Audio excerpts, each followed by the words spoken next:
Hi friends, I'm Lee Barkalow, pastor at Fort Walton Beach First United Methodist. Welcome to the Pastor's Study, our daily devotional to help us focus our mind on the things of God. We're continuing with our Advent devotional book, Sent, as we think about the fact that God sent His Son, Jesus, into this world, and that Jesus sends us into this world as His hands and His feet. This week we are looking at Jesus is God with us, and that will get us up to Christmas. And then there's actually another week of devotionals after that, to think about the fact that when Jesus was born at Christmas, that Jesus changed everything. So we have this week leading up to Christmas, and then one more week after that from our Advent devotional book. This is God is with us always. We'll start by reading Matthew chapter 1, verse 23.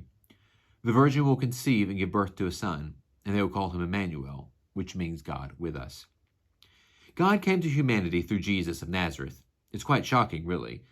The Hebrew people were expecting a powerful Messiah who would restore the kingdom of Israel, but Jesus ushered in a different kind of kingdom, not one built upon power, prestige, and possession, but on powerless love. It was surprising and shocking, not at all what they expected. If we're honest, we're often surprised and shocked by the way Jesus comes to us, too. He can be hidden in plain sight, showing up in ways we never anticipated. Just when circumstances appear to be the bleakest, Jesus reveals Himself and gives us new life. That's the way it was for me. I've always believed in God, but my circumstances and environment when I was growing up were catalysts for shaping the notion that God was indifferent. I saw God as a creator who sat back and watched but didn't intervene. I also had serious doubts about Christianity's claim in regard to Jesus, that He was God with us, sent to redeem, sustain, and make everything new. Throughout my childhood, teenage years, and young adulthood, there were a variety of factors that shaped my intense faith struggle. But there were two major life events that set a cast around my heart that would be hard to break. The first one was my earliest and most vivid childhood memories. At just over 3 years old, I was informed that my biological father was leaving our family. He bent down to tell me goodbye with tears in his eyes, and then he walked out the door. I remember seeing my mother's sad but stoic expression as she stood motionless next to the front door with her arms rigidly crossed. When the door closed, abandonment reverberated in my soul. The second event occurred when I was almost 10 years old and my grandparents moved away to Florida.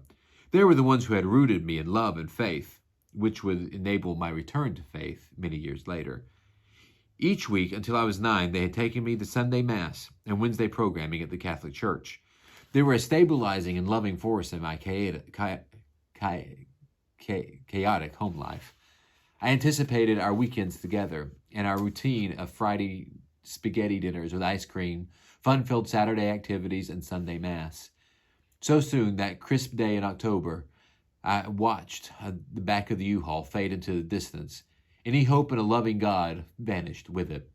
It was an image that would solidify my understandable but erroneous perception that God was not with us. These two early life events watered seeds of doubt regarding a loving God. My intense feelings of disconnection led to drug and alcohol addiction. Life was filled with emptiness, ruin, and devastating consequences. But one day, God's searching love shattered my Jesus paradigm. Being part of a fellowship of a 12-step recovery group, recommitting my life to following Jesus in community, and gaining a new perspective on those life-altering events gave me new life. I discovered that God had never abandoned me. In fact, I now could see all the points along the way where Jesus had been with me, including when my father and grandparents left. No longer was I a victim of my past hurts and transgressions. As I grew in community, God's grace reclaimed and reshaped my perception, understanding, and experience of Jesus. I came to see and believe that Jesus was indeed God with us. Is Jesus hidden in plain sight in your life?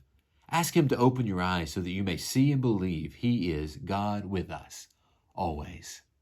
What good news, and that even the bad things in our life, God, we can look back and see how God was with us even during the hard times. Would you pray with me?